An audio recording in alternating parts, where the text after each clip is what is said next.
أشهد أن محمدًا رسول الله.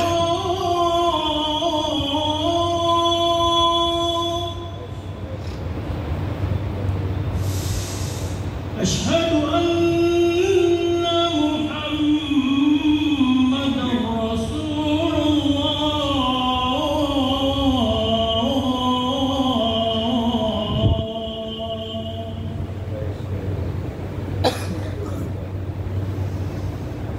حي على الصلاة.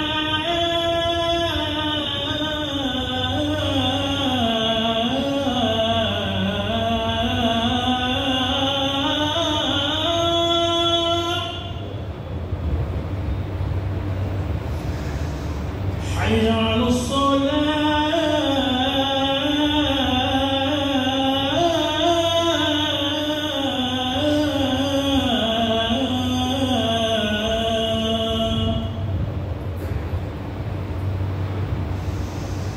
حي على الفلاح.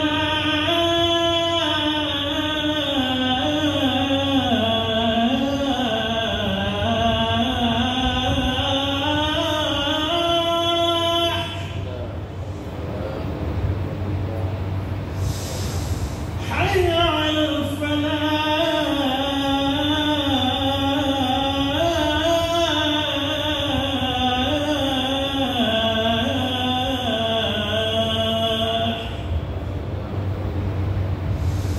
الله أكبر الله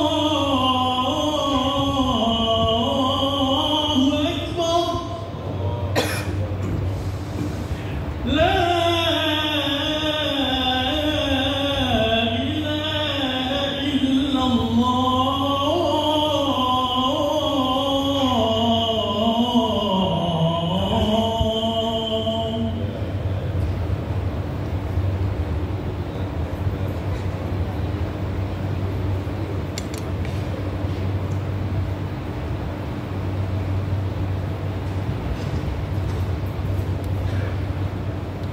الحمد لله القائل والذين جاهدوا فينا لنهدينهم سبلنا وإن الله لمع المحسنين.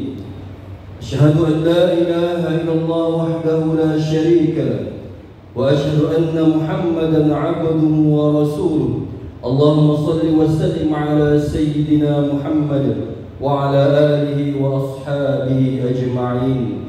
أما بعد، فيا أيها المسلمون اتقوا الله، أوصيكم وإياي بتقوى الله، فقد فاز المتقون. قال الله تعالى: يا أيها الذين آمنوا اتقوا الله حق تقاته ولا تموتن إلا وأنتم مسلمون. Muslimin yang dirahmati Allah Subhanahu wa taala sekalian, saya menyeru agar kita bersama-sama meningkatkan ketakwaan kita kepada Allah Subhanahu wa taala dengan melaksanakan segala perintahnya dan meninggalkan perkara yang dilarangnya. Semoga kita semua diberikan kebahagiaan dan kejayaan di dunia dan di akhirat. Para jemaah diingatkan supaya dan bermain dengan telefon bimbit ketika khutbah disampaikan. Pada hari yang mulia ini, mimbar akan membicarakan khutbah bertajuk Kekalkan Momentum Ramadan, Mujahadah dalam Beribadah. Hadirin jemaah yang dirahmati Allah Subhanahu wa taala, Ramadan kini berbaki beberapa hari sahaja lagi. Masa dirasakan begitu pantas berlalu, membawa kita semakin dekat dengan penghujung bulan yang penuh barakah ini. Sebagaimana pepatah Arab menyebut, waktu seumpama pedang, jika kamu tidak memotongnya, ia pasti akan memotong kamu. Pepatah ini menjadi peringatan buat kita betapa berharganya masa dan ruang untuk merebut fadilat bulan ini sebaik mungkin sebelum terlewat.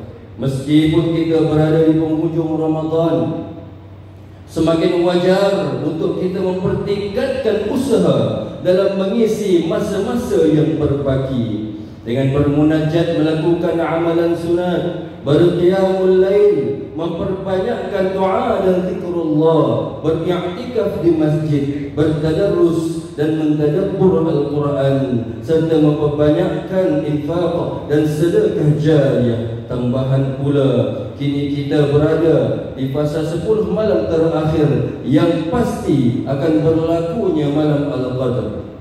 Maka rebutlah dan manfaatkanlah peluang ini, sebagaimana yang diriwayatkan oleh Sayyidatina Aisyah radhiyallahu anha, apabila 10 malam terakhir bulan Ramadan, baginda sallallahu alaihi wasallam menghidupkan malam tersebut dengan membangunkan ahli keluarganya dan menjauhkan diri daripada isteri-isterinya semata-mata untuk beriktikaf dan beribadah sepenuhnya. Mengambil semangat yang ditunjukkan oleh baginda sallallahu alaihi wasallam, mari kita terus bermujahadah melaksanakan amalan-amalan salih ini dengan menghayati firman Allah Subhanahu wa taala dalam suratul Ankabut ayat 69 seperti yang telah dibacakan pada awal khutbah yang bermaksud. Dan orang-orang yang berusaha dengan bersungguh-sungguh kerana memenuhi kehendak agama kami, sesungguhnya kami akan memimpin mereka ke jalan-jalan kami yang menjadikan mereka bergembira serta beroleh keredaan. Dan sesungguhnya pertolongan dan bantuan Allah adalah beserta orang-orang yang berusaha memperbaiki amalannya.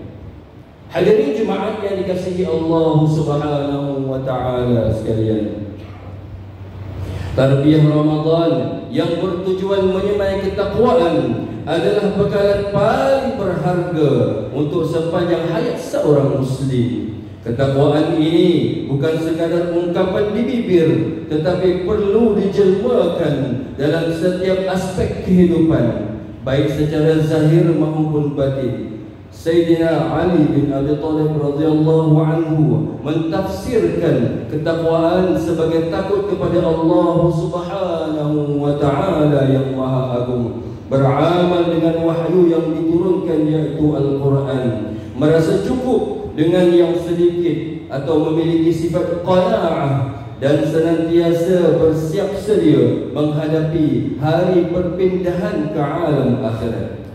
Begitulah hakikatnya takwa yang sebenar, menjaga hati daripada segala penyakit seperti riya, ujub, takbur, di samping menjaga amalan zahir dan batin daripada syirik dan maksiat. Inilah jalan menuju maqam ihsan, yaitu beribadah seolah-olah melihat Allah Subhanahu wa taala. Dan jika tidak mampu, sadarlah bahawa Allah Subhanahu wa taala senantiasa melihat kita.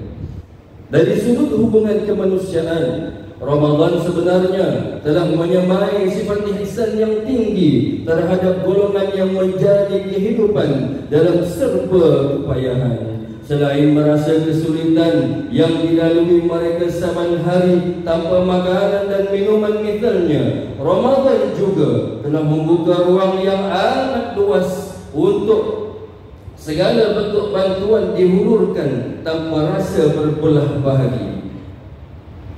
Dalam hal ini, teladan yang ditunjukkan oleh Rasulullah sallallahu alaihi wasallam menjadi galakan dan dorongan utama. Diriwayatkan bahawa baginda sallallahu alaihi wasallam adalah ihsan yang paling pemurah, dan pada bulan Ramadan kemurahan hati baginda sallallahu alaihi wasallam melebihi kencangnya angin yang menghembus. Begitulah gambaran kedermawanan yang tiada tolak banding yang patut kita contohi. Daripada Ibnu Abbas radhiyallahu anhuma berkata, kana Rasulullah sallallahu alaihi wasallam ajwadan nas, kana ajwaduhuma fi Ramadan hina yalqahu Jibril, كان يلقاه في كل ليلة من رمضان فيدارسه القرآن. Rasulullah sallallahu alaihi wasallam ialah orang yang paling pemurah, dan baginda menjadi lebih pemurah terutamanya pada bulan Ramadan ketika Jibril alaihi salam menemuinya. Jibril alaihi salam menemui baginda sallallahu alaihi wasallam pada malam setiap bulan Ramadan untuk bertadarus Al-Quran dengannya. Sesungguhnya Rasulullah sallallahu alaihi wasallam jauh lebih pemurah berbanding angin yang menghembus. Hadirin jemaah yang berbahagia, merujuk khusus bulan Ramadan, kita tahu bahawa keseluruhan masa atau detik waktu diserubungi barakah. Maka tidak hairanlah jika Ramadan turut diberi julukan sebagai bulan keberkatan ataupun syahrul barakah. Kemunculan bagi keberkatan yang tergantung di dalam bulan Ramadan ini ialah Lailatul Qadar, iaitu malam yang nilainya lebih baik daripada 1000 bulan. Kurniaan besar bagi umat Nabi Muhammad sallallahu alaihi wasallam ini selayaknya diusahakan dengan sedaya upaya untuk direbut dan diperolehi. Sesungguhnya natijah Ramadan adalah ketakwaan yang dipupuk, penyucian jiwa dan pembinaan semangat berlumba-lumba melakukan kebaikan, membolehkan kita meraih kedatangan Syawal sebagai insan yang kembali kepada fitrah lagi berjaya. Namun cabaran yang tidak kurang getirnya adalah meneruskan momentum ibadah dan akhlak yang telah disemai sepanjang Ramadan, khususnya semasa menyambut kedatangan Syawal. Oleh itu, bagi memastikan Aidul Fitri disambut dengan memperoleh keridhaan Allah Subhanahu wa taala, adab-adab yang digariskan Islam harus dipatuhi. Amalan zikir, ibadah, doa serta bermunajat kepada Allah Subhanahu wa taala wajar diteruskan sebagai persiapan menyambut kedatangan 1 Syawal.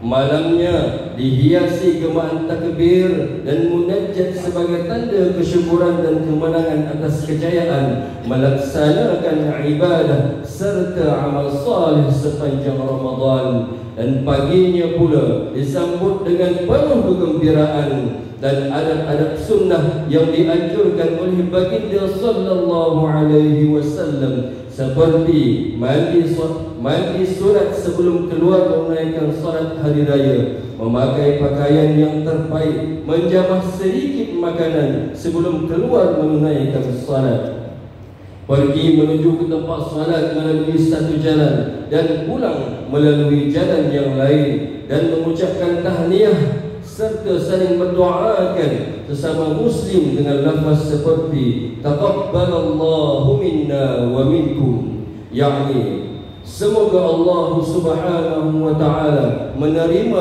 amalan kami dan kalian. Pada masa yang sama, pembaliran makanan, hiburan yang melampau, pergaulan yang tidak terbatas, dan segala bentuk perbuatan yang boleh mencemarkan kesucian Syawal mestilah dielakkan sama sekali. Ingatlah bahawa kedatangan hari raya bukan sekadar untuk bergembira, tetapi ia meneguhkan kecintaan dan ketakwaan kepada Allah Subhanahu wa taala. Ibn Rujab Al-Hanbali menyebutkan dalam kitabnya At-Taif Al-Ma'arif, bukanlah hari raya itu kamu hanya memakai baju baru, tetapi hari raya adalah bagi mereka yang bertambah ketakwaan kepada Allah. Hadirin Jumaat yang dirahmati Allah Subhanahu wa taala, walaupun Allah Subhanahu wa taala telah membuka seluas-luasnya pintu rahmat, keampunan dan ganjaran pahala pada bulan Ramadan, namun Rasulullah sallallahu alaihi wasallam memberi peringatan keras bahawa masih ada kumpulan yang tergolong dalam kalangan yang rugi dan cilaka. Mereka adalah orang yang berpuasa tetapi tidak salat, berpuasa tetapi masih sibuk mengata dan mengumpat orang lain, berpuasa tetapi masih melihat perkara yang haram, berpuasa tetapi masih mencaci dan berkelahi. Maka tanyakanlah kepada diri kita, adakah kita termasuk dalam golongan sebegitu atau sebaliknya? Marilah kita sama-sama menghayati satu hadis berkenaan kisah Rasulullah sallallahu alaihi wasallam mengaminkan doa malaikat Jibril alaihi salam. Hadis yang diriwayatkan oleh Abu Hurairah radhiyallahu anhu bahawa Rasulullah sallallahu alaihi wasallam naik ke atas mimbar lalu menyebut amin, amin, amin. Para sahabat bertanya, wahai Rasulullah, mengapa engkau melakukan demikian? Maka baginda menjawab, Jibril telah datang kepadaku dan berkata, celakalah seseorang yang sempat hidup bersama kedua ibu bapanya atau salah seorang daripada mereka, namun tidak menjadikan sebagai jalan untuk ke syurga. Maka aku menjawab amin. Kemudian Jibril berkata lagi, celakalah seseorang yang melalui bulan Ramadan tetapi tidak diampunkan dosanya. Maka aku mengucapkan amin. Kemudian Jibril berkata lagi, celakalah seseorang yang apabila namaku disebut di sisinya tetapi dia tidak berselawat ke atasku, maka aku mengucapkan amin. Riwayat Bukhari.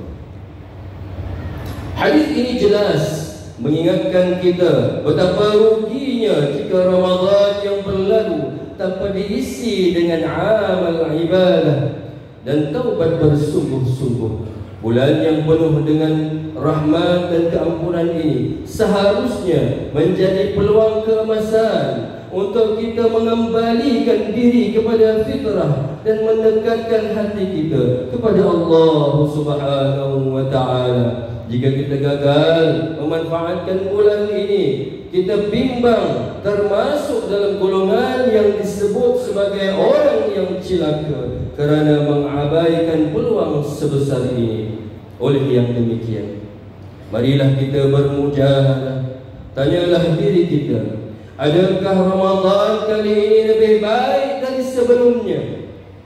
Jadikanlah bulan ini sebagai medan mujahadah untuk memperbaiki diri dan terus istiqamah dalam ibadah meskipun kita berada di bulan-bulan yang lain.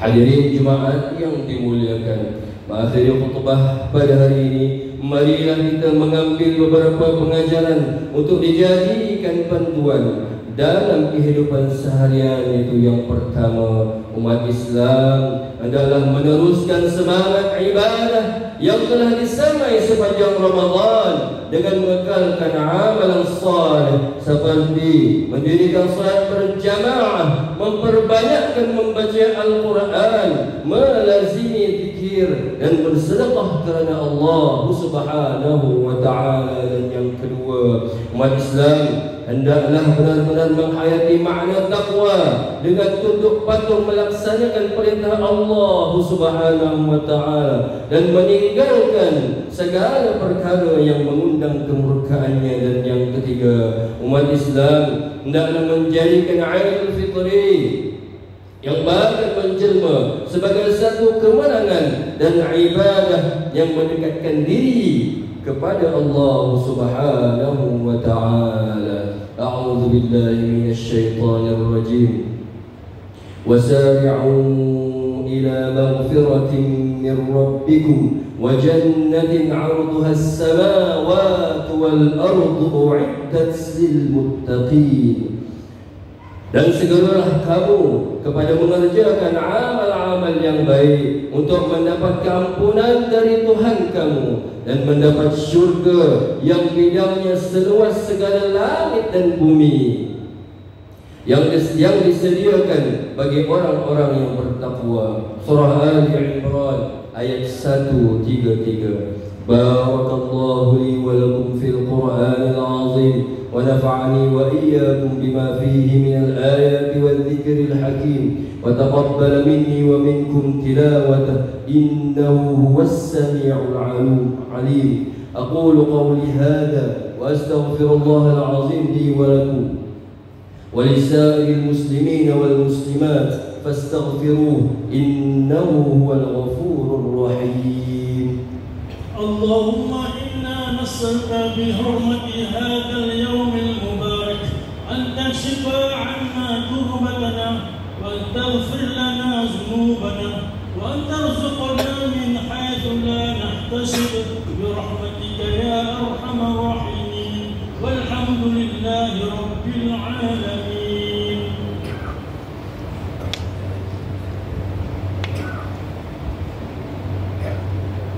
الحمد لله الذي جعلنا من المسلمين ورزقنا من الطيبات. أشهد أن لا إله إلا الله وحده لا شريك له وأشهد أن محمدا عبده ورسوله.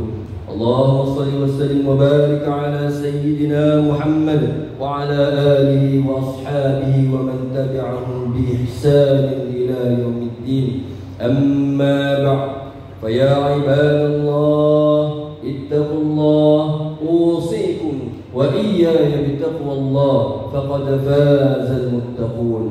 Hadirin jemaat yang dimuliakan, menjelang 1 Syawal yang merupakan hari kemenangan umat Islam, tarikh melihat anak bulan Syawal bagi tahun ini adalah pada hari Ahad 29 Ramadan 1446 Hijri bersamaan 30 Mac 2025 Masihi.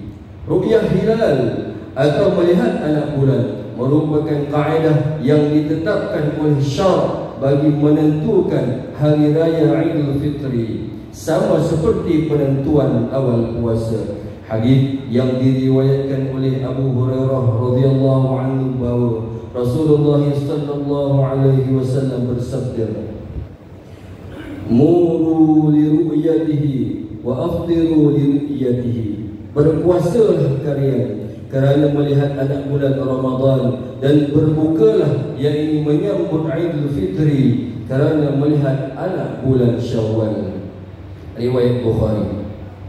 Walau bagaimanapun, Malaysia telah mengaplikasikan gabungan kaedah ru'yah dan kaedah hisab berdasarkan kriteria imkanur ru'yah bagi mensabitkan permulaan baru bulan. Berdasarkan kriteria ini, anak bulan dianggap boleh kelihatan sekiranya ketika matahari terbenam. Anak bulan berada pada ketinggian tidak kurang daripada 3 darjah daripada ufuk dan jarak lengkung antara bulan dan matahari tidak kurang daripada 6,4 darjah pada hari ke-29 dalam setiap bulan Hijri. Oleh itu, sekiranya kedudukan anak bulan memenuhi syarat imkanur ru'yah, maka keesokan harinya dianggap sebagai bulan yang baru. Kriteria ini telah dipersetujui penggunaannya oleh menteri-menteri agama negeri Brunei, Indonesia, Malaysia dan Singapura. Menurut sistem takwim kalender Islam, bilangan hari dalam sebulan adalah sama ada 29 atau 30 hari sahaja. Justru umat Islam perlu senantiasa bersedia dan tidak terlalu bergantung kepada kalender semata-mata. Hitungan ahli-ahli falak bertujuan membantu proses cerapan anak bulan dengan menyediakan data-data kedudukan anak bulan. Sedangkan melihat anak bulan merupakan satu tuntutan syarak yang perlu dilaksanakan. Di Malaysia, Jawatan Kuasa Melihat Anak Bulan yang telah dilantik di setiap negeri akan melaksanakan tanggungjawab melihat anak bulan di 29 buah lokasi yang telah diwartakan. Setelah menerima laporan daripada setiap ketua jawatan kuasa melihat anak bulan dan dengan perkenaan majlis raja-raja, maka penyimpan Muhur Besar Raja-Raja akan mengisytiharkan tarikh Hari Raya Aidilfitri pada malam tersebut. Inna Allah wa malaikatahu yusalluna 'alan nabi ya ayyuhalladzina amanu sallu 'alaihi wa sallimu taslima. Allahumma salli wa sallim ala sayyidina Muhammad wa ala alihi wa ashabihi ajma'in. اللهم اغفر للمسلمين والمسلمات والمؤمنين والمؤمنات الأحياء منهم والأموات إنك سميع قريب مجيب الدعوات ويا قاضي الحاجات. اللهم أصلح أئمة المسلمين وولاة أمورهم وجميع المسلمين. اللهم إنا نسألك ونتوسل إليك بنبيك الأمين ونسألك بأسمائك الحسنى وصفاتك العظمى أن تحفظ بعين عنايتك الربانية وبحفظ وقايتك الصبدانية جلالة ملكنا المعظم سلطان سلامور سلطان شرف الدين إدريس شاه الحاج ابن المرحوم سلطان صلاح الدين عبد العزيز شاه الحاج. اللهم أدب العون والهداية والتوفيق والصيحة والسلامة منك لولي عهد السلامور تقوى أمير شهر بن سلطان شرف الدين إدريس شاه الحاج في أمن وصلاح وعافية بمنك وكرامك يا ذا الجلال والإكرام. اللهم أطل عمرهما مصلحين للموظفين والرعية والبلاد وبلغ مقاصدهما لطريق الهدى والرشاد. Ya Allah, kukuhkanlah pegangan akidah umat Islam di negeri ini, akidah yang berteraskan ahli sunnah wal jamaah yang berada di atas jalan Nabi Muhammad sallallahu alaihi wasallam dan para sahabat radhiyallahu anhum, serta jauhkanlah kami dari segala fitnah yang boleh membuka kesatuan dan perpaduan umat Islam. ربنا هب لنا من أزواجنا وذرياتنا قرة أعين واجعلنا للمتقين إماما. ربنا آتنا في الدنيا حسنة وفي الآخرة حسنة وقنا عذاب النار. عباد الله، إن الله يأمر بالعدل والإحسان وإيتاء ذي القربى وينهى عن الفحشاء والمنكر والبغي يعظكم لعلكم تذكرون. فاذكروا الله العظيم يذكركم واشكروه على نعمه يزدكم واسألوه من فضله يعطكم ولذكر الله أكبر والله يعلم ما تصنعون. أقيموا الصلاة.